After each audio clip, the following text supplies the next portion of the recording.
Okay, can we see my screen? We're good to go? Yeah, okay. So hi everyone, and welcome to today's webinar. Today we're excited to be officially launching a new course and training opportunity called Cultivating Connection, Developing Meaningful Mentoring Relationships by Facilitating Attuned Mentoring. And this course is the result of extensive academic research and consultations with mentoring staff across Canada to ensure relevancy and usefulness to our field. And today we're excited to also be joined by Dr. Julia Price, who is an expert on attunement and mentoring relationships. And Julia will help us understand what attunement is and why it matters. Before we begin, I just wanted to acknowledge that the lands upon which we operate are the traditional territories of the respective First Nations, Métis Nations, and Inuit, who are the longtime stewards of these lands.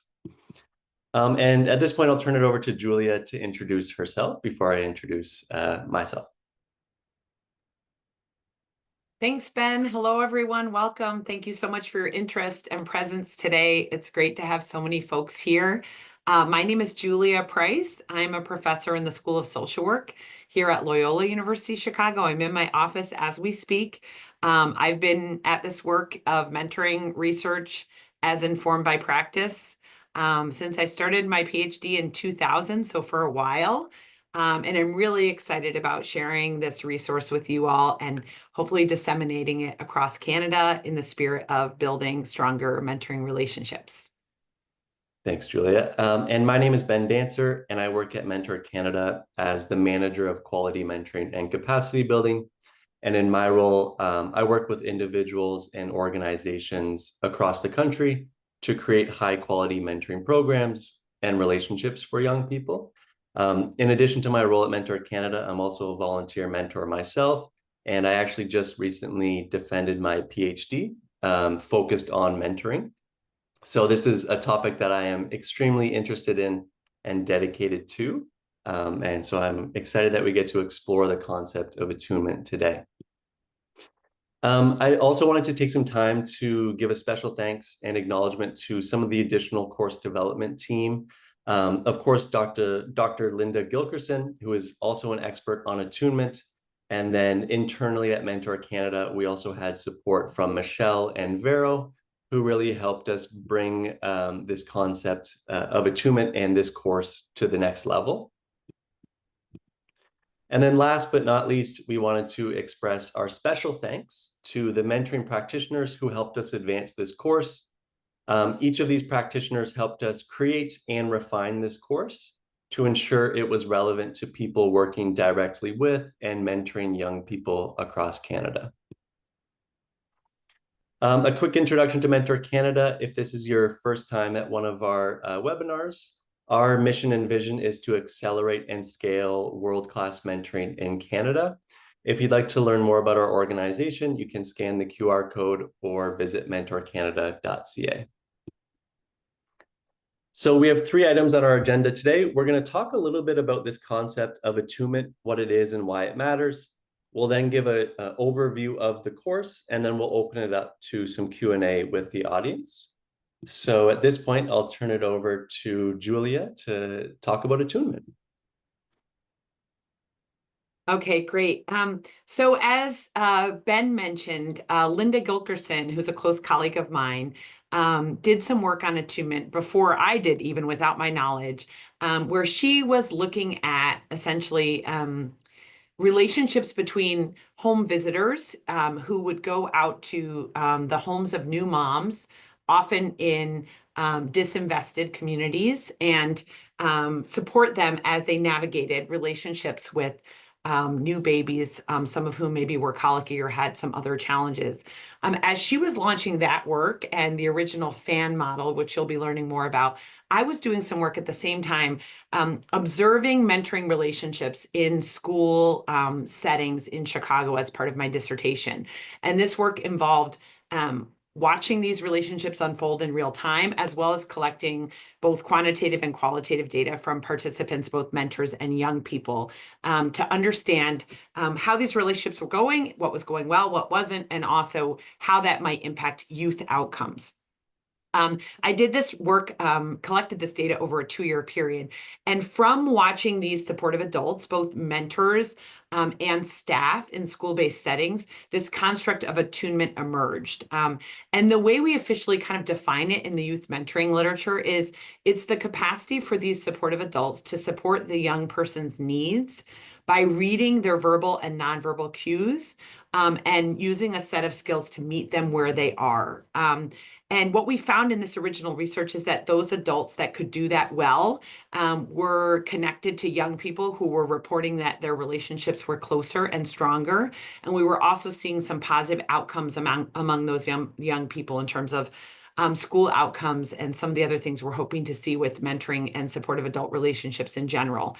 Conceptually and theoretically, attunement also builds trust in the connection between the adult and the young person, strengthens those bonds, and facilitates collaboration in relationships. So sort of moving away from kind of fixing relationships to more collaborative, empowering, capacity building relationships with young people. So what we find is that these attunement skills are largely teachable, and that's where the training comes in. So while we all have a set of attunement skills already, most of us can learn them and improve them. And our hope is that as folks do this training, they're applying these skills not just to the young people they're supporting or to the colleagues they're supporting, but also to other relationships. So what we find is that in order to attune to other people, we need to first attune to ourselves. So when we're dysregulated, we struggle to read the cues of other people. And also, these strategies we're teaching in this training provide a set of communication skills that can build trust and connection and ultimately help the person we're supporting feel seen, heard, valued, and understood. That's that idea and that process of meeting them where they are. So those most attuned staff, mentors, other supportive adults have the ability to be with the young person without attempting to change what they're thinking, believing, or doing. So again, moving away from kind of let me fix this young person, let me save them, let me kind of swoop in to let me join them and then work with them in their own development. Those most attuned supportive adults can create a holding space for the other person to express their emotions without fear of judgment or criticism. And as I mentioned earlier, move away from this kind of fixing model to a partnering model that helps explore possibilities with the young person and then really builds their capacity to implement those possibilities in their lives. One of the key pieces of this is the process of repair. And we talk a lot in the training about how none of us get this right all the time, and we actually mostly don't get it right. And so as we're building these skills, we're also building our skills in repairing and kind of acknowledging misattunement as a way to build and strengthen the relationship as well. Thanks, Julia. And if anyone has additional questions about attunement, please feel free to put it in the chat, and we can address those during the Q&A portion of today's webinar. So this brings me to the introduction and overview of today's course. And I wanted to start by discussing 3 reasons that really drove Mentor Canada to develop this course in the first place. And the first was to build capacity for programs to train and upskill mentors and other supportive adults. So, we really recognize at Mentor Canada that some programs experience significant challenges and barriers while trying to provide mentors with high quality training opportunities. And we also know that a lot of programs are really interested in providing ongoing training or upskilling opportunities for their current mentors. And so based on these needs, we wanted to provide an evidence-informed solution that can help programs accomplish those goals. The second reason was to really provide programs and mentors with tools to improve the quality of mentoring relationships. We really developed this course to provide, practical tools and strategies for developing high quality mentoring relationships. As you'll see once you gain access to the course, it really is filled with tons of practical strategies and case studies for cultivating deeper and more meaningful connections with mentees. And then finally, we really wanted to build the confidence and the self-awareness of mentors and other supportive adults. As you all likely know, sometimes mentors can struggle with feeling confident in their roles and in their relationships.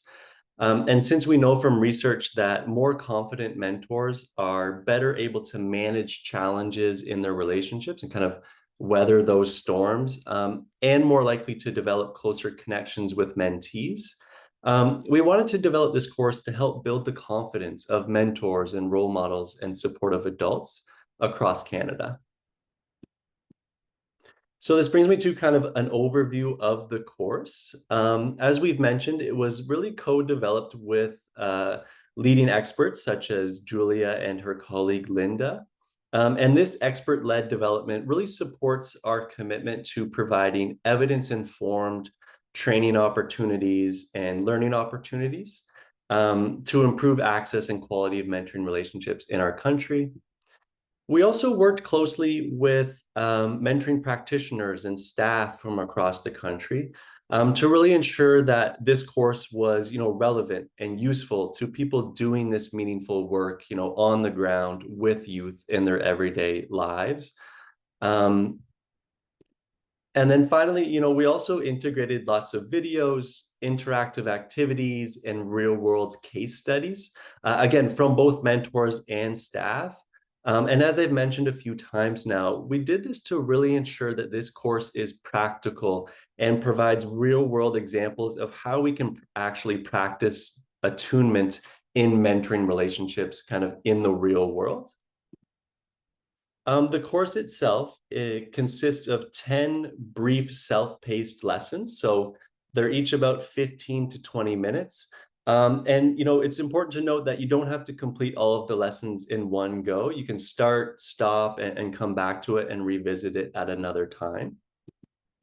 It's applicable for mentors, staff, and other supportive adults. So we're really speaking to a wide audience here, and we wanted to make sure that it was relevant for anyone who is really interested in developing supportive relationships with young people in Canada. And then finally, and perhaps most excitedly for you on the call, it's available at no cost for residents of Canada, and it's also available in both English or French. And I'll turn it over to Julia now to discuss, what participants will learn after taking the course.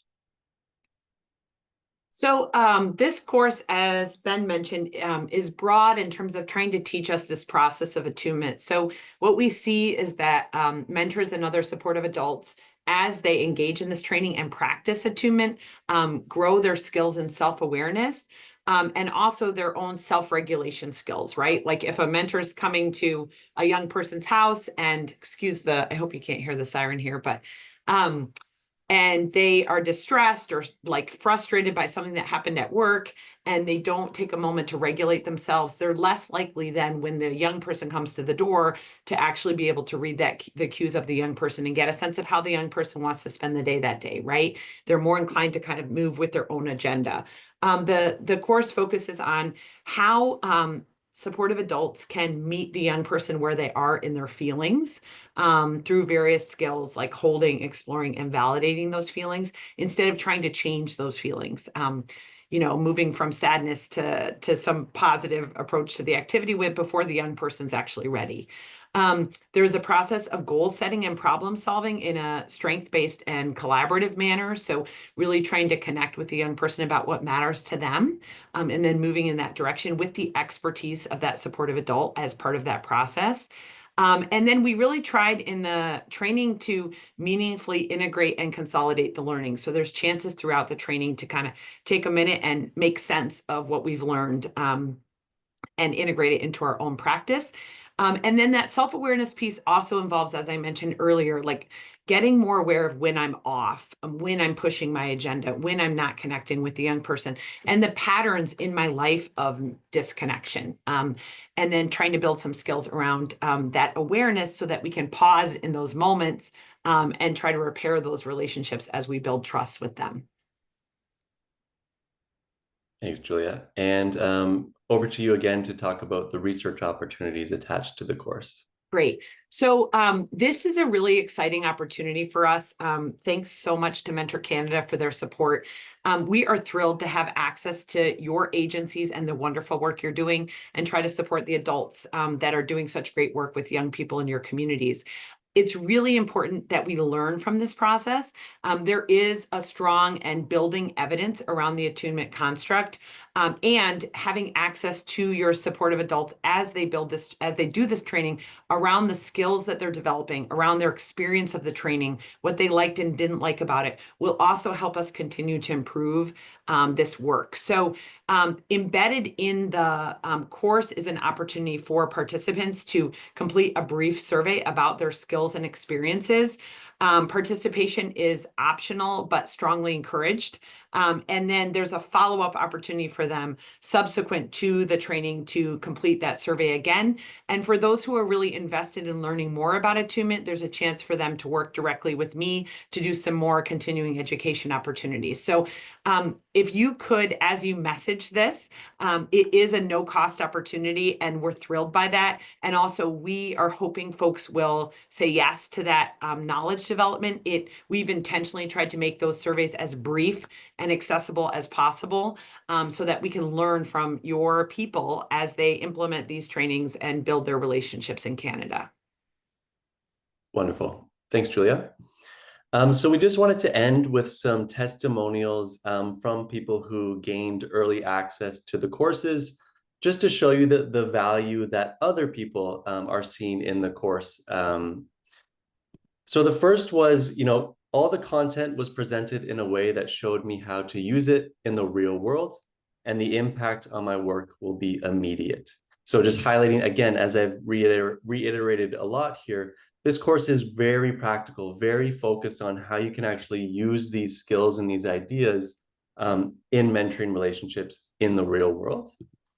Another early access user said, bravo for discussing the language of repair. It's very important. As Julia mentioned, often we don't learn how to be vulnerable in our mentoring relationships and admit to our mentee, maybe last time we spoke, I wasn't quite, on the same page as you, and maybe I said or did something that I think maybe we should revisit. Are you open to that? That can be an extremely powerful strategy to model that vulnerability and that openness to repair in mentoring relationships. And we talk a lot about how you can do that. And then finally, the third user said, the course was really good. There was a good balance of reading, watching, and listening. And the course had real world application. That is something that is often missing in online courses for me. So just, again, highlighting that real world applicability and that deep focus for us, but also the balance of, we really wanted to make this engaging and interactive through videos, text, and audio recordings. And then finally, I just wanted to show all of you that once you complete the course, you get a nice little beautiful certificate of completion that you can upload to LinkedIn or place on your resume, or you can have your mentors send this to you to kind of show their commitment to continuously learning and becoming a better mentor. So it's just a nice way to kind of shout yourself out and celebrate your learning. And at this point, we are excited to say that the course is live, and you can access it right now by scanning the QR code on your screen. And I'll also get one of my colleagues to drop the link in the chat, so you can just copy and paste that if that's easier for you. But at this point, this concludes our webinar and our official launch of this course. We have about 10 minutes for some Q&A. So thank you for attending. If you have any additional questions about the course itself or Mentor Canada, my email is there. Or if you have any questions about attunement research and things along that line, you can also contact Julia, and her email is there. So I'm going to stop sharing. And at this point, we can open it up to the audience to see if there's any questions.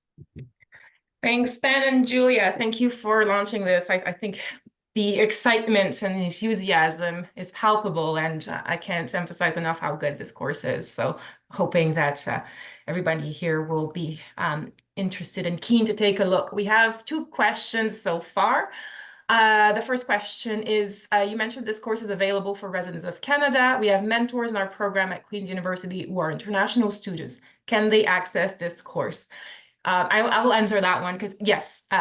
So when we say residents of Canada, we don't mean permanent residents. We mean people who are in Canada, and it doesn't matter what the immigration status is. So if you're in Canada, you can access this course on our website. The second question, I'll put that one to Julia. Thank you. It's from Yasmin. She asks, or that they ask, this is so great. Thank you for putting it together. I'm wondering how the course and/or research considers diverse cultural perspectives. Yeah, Yasmin, that's a great question. Thank you. And thanks for your encouragement. This work around attunement, both from Linda's work and mine, has been evolving over about 15 or 20 years now. And the construct of attunement is now informed by work with diverse cultural perspectives. In our work with Mentor Canada, we connected with about 20 agencies at the beginning that were sampled intentionally across diverse cultural experiences in Mentor Canada, including Indigenous perspectives, and worked with their staff to train the staff as well as to kind of vet this idea with those staff across the country. And some of those staff ultimately then participated in building the training that you'll see here. So we have staff from Canada who are speaking to the experience. And we use that input to then develop this training. So we have intentionally tried to kind of sample from the Canadian context as we explore this. I will say in our more kind of tailored trainings to specific agencies individually and to specific populations, the FAN model that you'll be exposed to is modified some to try to meet that kind of larger cultural context and try to more explicitly take into account those perspectives in the model itself. Because this is so broad, we're trying to kind of reach everyone at some level in Canada from this kind of pilot and into developing the training. So we don't have that tailoring in this actual training.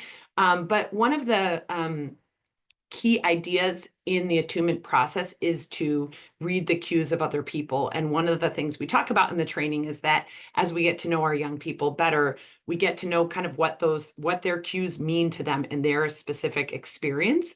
And that is also another way that we try to really help supportive adults get curious about the meaning for young people, including the culture that they come from and that meaning as they get to know them and read their cues. So it's an ongoing process. We have some places where it's more tailored, but we've definitely tried to be attentive to it in our research and in the training development. Thank you, Julia. Ben, I have a question for you. Is there a specific mentee age group this is geared toward? Or is it useful for mentors regardless of the age of their mentees? That's from Jesse. Yeah, great question, Jesse. It's applicable for all age groups. I believe attunement was actually developed between parents and their infants and their children, so it can be used across a wide range of age demographics. At Mentor Canada, we develop everything for as early childhood all the way to 30 plus. So everything that we produce and provide is applicable for a wide range of ages. It's not just for a specific age. So, but that's a great question. One more question for Julia from Stephen about the concept of attunement. The key elements seem very familiar to the elements of high performance coaching, with much more enablement, joint problem solving, feedback loops based on verbal and nonverbal cues. Is this correct? And are there links, and where does it fit or differ majorly? Stephen, I'm only really kind of peripherally familiar with the high performance coaching models. So I can't speak specifically to that with much depth, but I think you will see as you do the course more about kind of how it's unique and how there's overlap. There is some overlap with attunement and kind of more collaborative problem solving models. I think one of the differences, two of the main differences, one is this idea of self-regulation, the sort of attunement to self to attune to others, and some of the brain science that backs up that idea is, I think, more developed probably here, although again, I'm not familiar intensively with the high performance coaching models. The other thing is this, thinking about differences in power between adults and young people, and how that may influence how we read the cues and how we collaborate and what that looks like. We really try to draw on the youth development literature and the youth development examples specifically here, which I think is less so in coaching. But I'm assuming, hopefully, if it's a best practice and it's working, there are some overlaps as well. Those were all the questions. All right, thanks, Vero. So it is getting close to the end of our webinar. We want to respect everyone's time. So thank you for coming, and thank you for learning about this course. We are extremely excited for you to get in there and explore and start learning. And if you have any further questions, don't hesitate to reach out to me or to Julia. And I hope you have a wonderful rest of your day. Thanks, everyone. Thank you. Bye. Bye.